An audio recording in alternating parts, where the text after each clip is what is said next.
Les mystes ont donc des pouvoirs, ce sont les talents, c'est ce qui leur permet de modifier le monde, de modifier le destin, de changer la trame des événements. Mais techniquement, comment ça fonctionne un talent? Qu'est-ce que c'est? Alors un talent, ça permet de changer la chaîne des événements. Tous les talents ont une sphère d'application bien précise. Par exemple, les objets. On peut décider de ce qu'il advient des objets. Est-ce que les objets vont casser? Est-ce qu'ils sont là? Toutes ces choses-là vont être couvertes par ce talent. On peut décider d'avoir un billet dans la poche, de trouver un portefeuille par terre, on peut décider qu'une pierre est mal fixée sur un mur et tombe, des choses comme ça. Donc ce qui veut dire que tu décides en tant que joueur de faire apparaître un objet, mais l'objet il apparaît magiquement? Alors non, il n'y a rien de magique.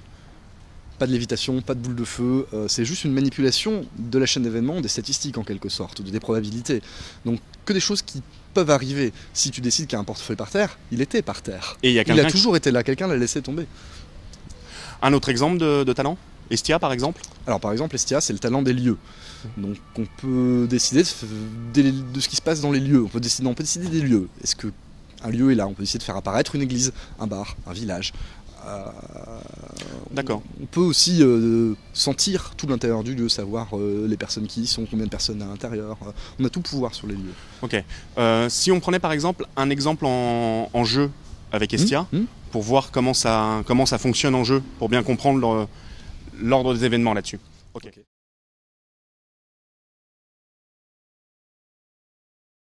Tu es poursuivi par des bandits. Tu arrives dans une ruelle étroite, tu tournes à droite, c'est un cul-de-sac. Qu'est-ce que tu fais? Non, c'est pas un cul-de-sac. J'utilise mon talent d'Estia. Il y a une porte sur la droite. Je l'emprunte. D'accord. La porte arrive au fond d'un restaurant chinois. Les cuisiniers te regardent, puis retournent à leur travail. Discrètement, je fais ma route, je rejoins le restaurant et je sors par l'entrée principale. D'accord, tu as semé les poursuivants. On va revenir maintenant au moment où la porte est ouverte. Donc, tu as créé une porte avec le talent d'Estia, la porte s'ouvre. Devant toi, une table. Sur la table, un tas de billets de banque. Tout autour, des gens qui te regardent de façon très très louche. Ce sont sûrement des mafieux. Et ils amènent leurs mains vers leurs armes.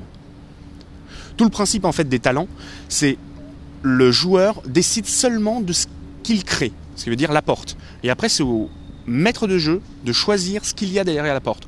Donc deux solutions, si on considère par exemple que la scène peut s'arrêter là, on prend un bar, il sort du bar et on peut passer à la scène suivante, la poursuite est terminée. Ou alors on veut rajouter du jeu, on veut rajouter plus d'éléments, et là, il y a des mafieux.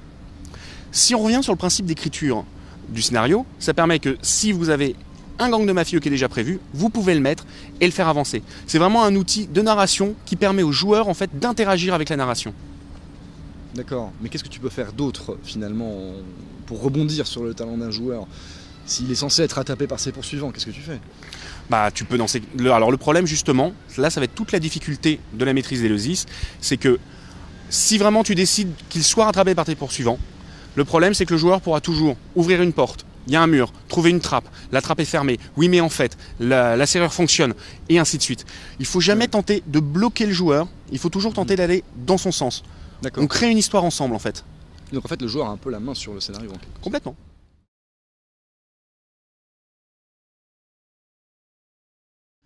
À part les talents, les mystes ont d'autres capacités. Alors oui, tout à fait, leur don ne se limite pas au talent, même si c'est vraiment l'utilisation principale du don chez les mystes. Ils ont notamment accès aux bénédictions.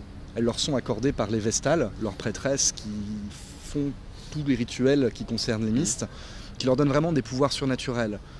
Là, on parle de pouvoirs qui sortent de la normale, de la régénération plus rapide, des capacités qu'un humain normal n'a pas. Ce genre de choses. C'est pas la seule chose qui existe au niveau du don pour les mystes.